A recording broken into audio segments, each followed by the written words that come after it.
Hello friends, so today's video is going to be a list of my top 5 favorite fantasy romances. Before jumping into that, a quick shout out to glassesusa.com. Big thank you to them for working with me on today's video. If I didn't have my glasses, I would not be able to see all the times that my husband is giving me a cute look from across the room, or be able to see anything for that matter, and be able to see things so affordably, because glassesusa.com, the whole thing is that they take the middleman out of the equation, so the glasses go directly to you. You can pick from a variety of different shapes and sizes from their website. You have a virtual try-on feature, so you know before you get them that you will likely enjoy the way they look.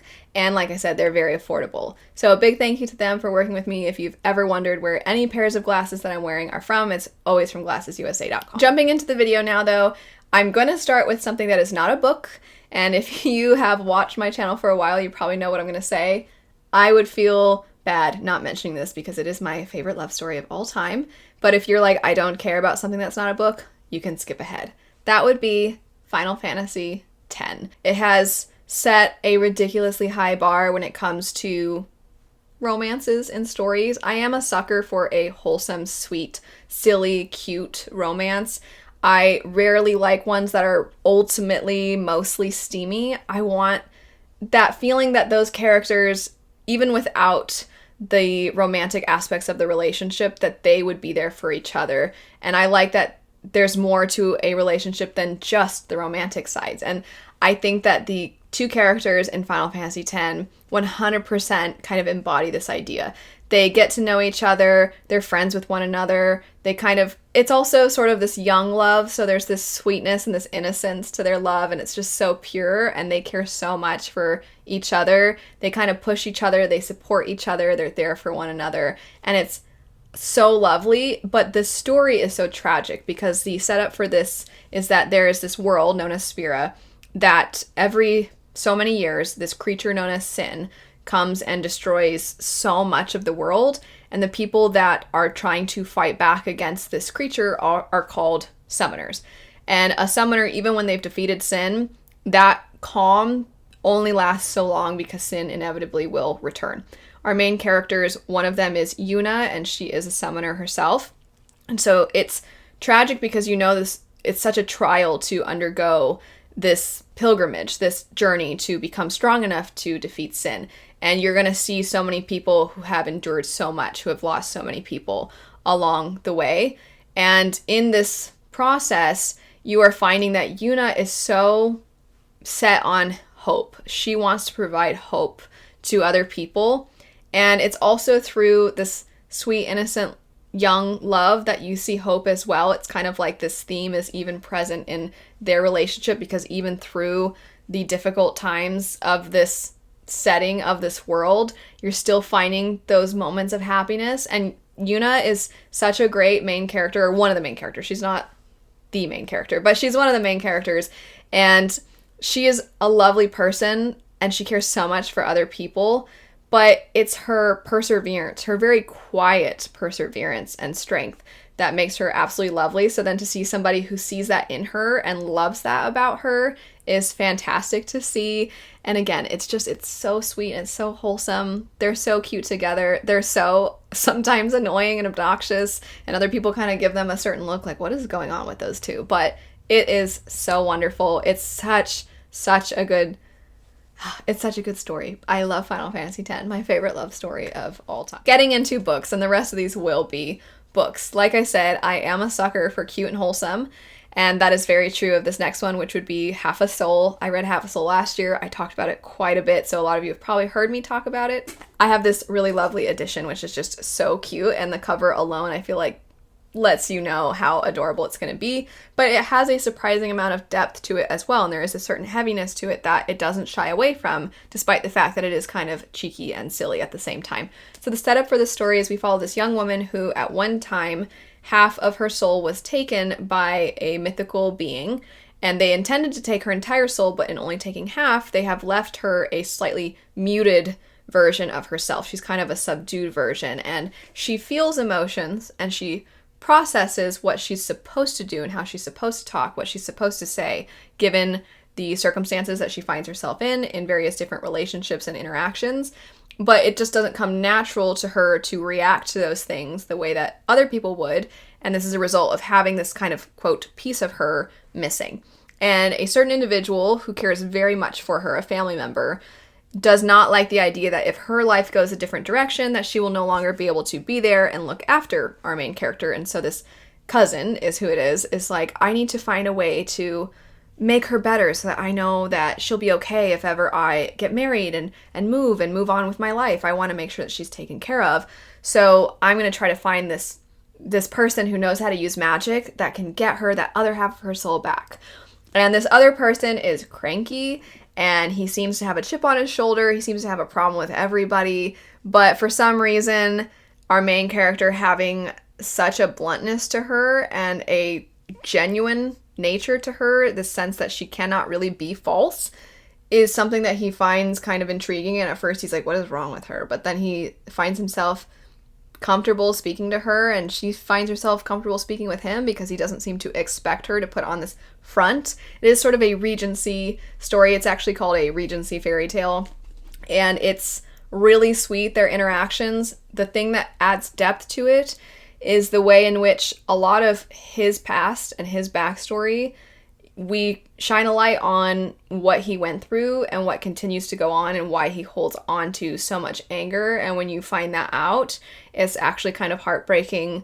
But I just feel like the relationship between the characters, the way that they're there for one another and the way they help each other and they have fun banter. I feel like banter gets overused at this point because sometimes characters will act out of character in order to fit banter into stories, but truly the banter between these characters, it's very natural and very true to them, but how they bounce off of each other, I don't know, you're reading it and you're like, aw, this is actually adorable, and you can't help but smile, or at least I couldn't. I absolutely loved it. After that, we have a newer release, and that would be an Encyclopedia of Fairies. This story follows our main character, Emily Wilde, who is somebody who is studying the Fae.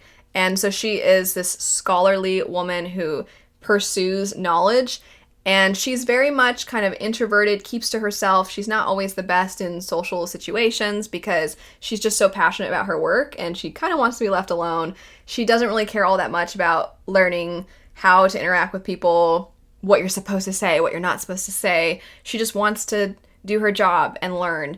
And so that's what she sets out to do, and she thinks that she's going to have an easy time of it in this area that she goes to study the Fae. It's kind of in this Nordic area because she thinks it's a really small town, everybody will leave me to my own devices, and I can study in peace. And that is not the case. The town thinks she's strange, and she's realizing pretty quickly that she needs to hear from them and learn from them in order to understand the Fae in this area if she's ever going to see them and learn about them. And she has a work colleague who swoops in and suddenly is befriending everyone, much to her annoyance, and he helps her with her work, and she doesn't really want his help because she thinks he's just going to copy my work and he's going to get credit for my work. But gosh darn it, he is helpful and he does know a lot. And so there's kind of this work colleague and butting heads dynamic between these two, and there's some additional elements to his character that I don't want to say too much about because it is sort of a thing that you will uncover as you read, but he has a certain way about him that seems very flippant and carefree, and in a way that is baffling to our main character because she's so studious all the time. But I just like the differences between the two of them, and it is very much an opposites attract kind of relationship. Next up, and the only steamy book on this list, would be The Bridge Kingdom. So this is an enemies to lovers political fantasy. There's really no romance, there's no mythical beings. It's truly just a different world and different politics. And the setup is that we have a young man who is the leader of a certain country, and this country is very sought after, specifically the bridge of this country that allows trade between his country and other countries. However, his wife-to-be, who is our other main character, is somebody whose father has always wanted to conquer the Bridge Kingdom, and so he's decided that his daughter, from the time that she is young, will be trained in the art of manipulation, so that someday when she is to be married to the Bridge Kingdom's leader, she can manipulate them, weaken them, get their secrets, relay that information back to her father, and he can then conquer them. And the other character is very aware that this is a possibility. So as soon as they are married, he instantly is suspicious of her. He does not trust her, and she's trying to gain his trust while also trying to gain the information she needs to pass on to her father. And so these characters are immediately butting heads, but she's trying to seduce him and he's trying to avoid it. And then as she is getting to know him and as she's getting to know the people of his kingdom, she's starting to question whether or not she is on the right side and trying to aid her father. So all of her upbringing starts to kind of unravel and she questions everything. And that leads her to eventually see Arin, is his name, in a different light. And he starts to see her genuinely trying and he still is on guard. So it truly is enemies to lovers.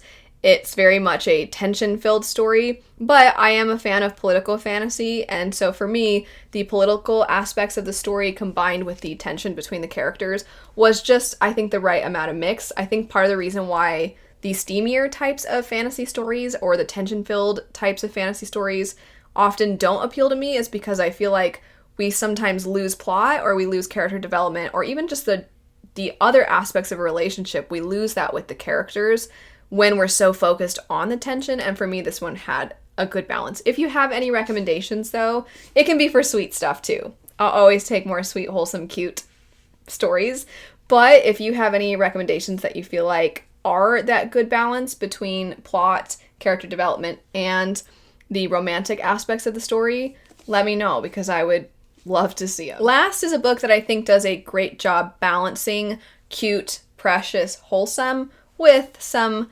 tension between the characters. It's a really nice balance, and that would be The Very Secret Society of Irregular Witches, one of my favorite books that I read last year. I thought it was so cute, so adorable. The adorable factor very much comes into play through the plot. So the main character is someone who is a witch. She's living in her own world, and witches are not known to exist, so it's definitely a very secret society.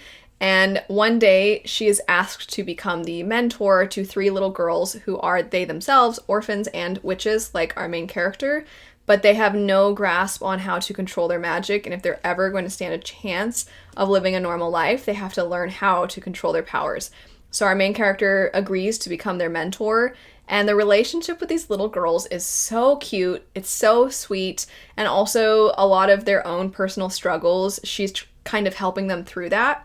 And the romantic side of the story comes into play through an individual who's been tasked with educating these young girls, and he is very, very protective of them to a point where at first he kind of isn't sure about this newcomer who's come into play because he almost treats them like they're his own daughters, and so he's very protective of them.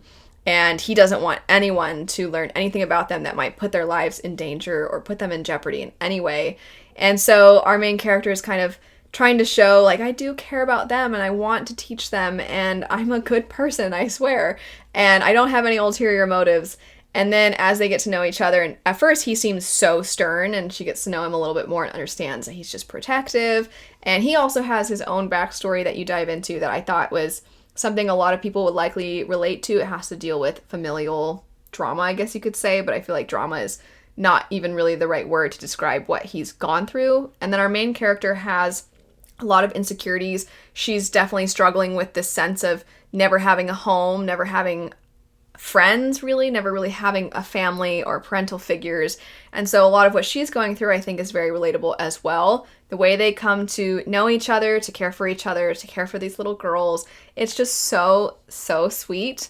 But the dynamic between them is also, it's very like, oh, come on, you two, you get together. I don't know. I just thought that they were absolutely adorable. That's it for my favorite fantasy romances. I specifically wanted to include books that I think are categorized as romances because there are a lot of characters that end up together in books or that I want to be together in books that I really like, but the stories, the romantic aspects are minor plot lines, and so I wanted to highlight the ones that I think are genuinely considered fantasy romance. And then there's Final Fantasy, which is just a lovely love story within a fantasy world. But anyway, that's it for my list of favorites. Let me know your list of favorites.